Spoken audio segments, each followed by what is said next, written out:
আসসালামু আলাইকুম রহমতুল্লাহ বারকাতুহু। আজকে আমি হজরত বড় পীর আব্দুল কাদের জিলানী রহমতুল্লাহের বংশ পরিচয় সম্পর্কে কথা বলবো।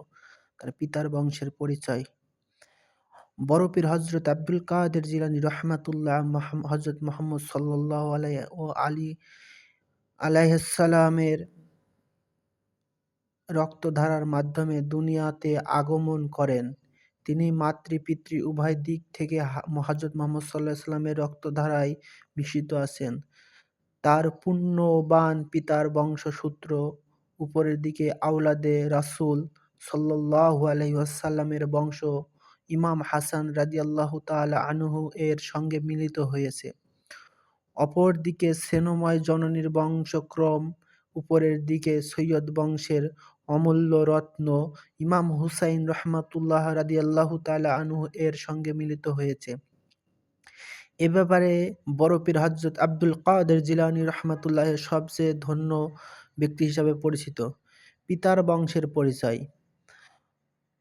হযরত আলী রাদিয়াল্লাহু তাআলা এর পুত্র, হযরত সৈয়দ হাসান রাদিয়াল্লাহু তাআলা আনহু এর পুত্র, হযরত সৈয়দ হাসান মুসান্নাহ রাহমাতুল্লাহ এর পুত্র, হযরত সৈয়দ আব্দুল আল মুইজ রহমতুল্লাহ এর পুত্র, হযরত সৈয়দ মুসা আল জোহান রহমতুল্লাহ এর পুত্র, হযরত সৈয়দ আব্দুল্লাহ সৈয়দ রহমতুল্লাহ এর পুত্র, হযরত মুসা সানি রহমতুল্লাহ এর পুত্র, হযরত দাউদ রহমতুল্লাহ এর পুত্র, হযরত মুহাম্মদ রহমতুল্লাহ এর পুত্র, হযরত ইয়াহইয়া রহমতুল্লাহ এর পুত্র, হযরত আবু আবদুল্লাহ রহমতুল্লাহের পুত্র, হযরত আবু সালেহ মুসা জঙ্গি রহমতুল্লাহের পুত্র,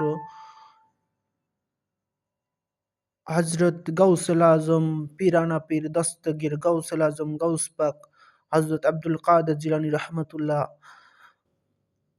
বড় পীর হযরত আব্দুল কাদের জিলানী হলেন শেরে খোদা আলী এর বংশের অন্যতম দ্বাদশতম পুরুষ। পরবর্তীতে আমি মাতার বংশের পরিচয় সম্পর্কে কথা বলবো। যদি এই ধরনের বড় পীর হযরত আব্দুল কাদের জিলানী রহমতুল্লাহের সম্পর্কে জানতে চান, তাহলে ফেসবুক ইউটিউব চ্যানেলটি সাবস্ক্রাইব করে আমাদের সাথে থাকুন। নতুন নতুন ওলিদের জীবনী এবং অনেক ধরনের ইসলামিক ভিডিও পেতে আমাদের ফেসবুক পেজটি সাবস্ক্রাইব করুন এবং কমেন্টে জানিয়ে দিন এবং লাইক এবং শেয়ার করুন।